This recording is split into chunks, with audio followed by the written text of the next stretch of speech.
السلام عليكم ورحمة الله.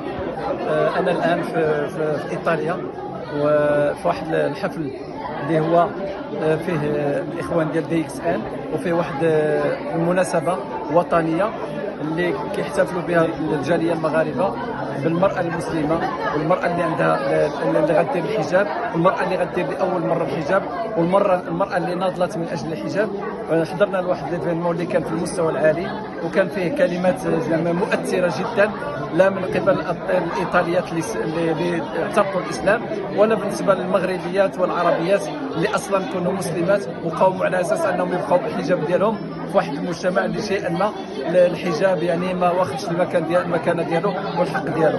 فالله يجازيهم بخير، وزعما كنشكرهم على هذه المبادره الطيبه. والحفل كان في المستوى العالي، بحال زعما في المستوى العالي، ونتمنى من الله سبحانه وتعالى ان هاد المغاربه اللي كاينين هنا والعرب اللي كاينين هنا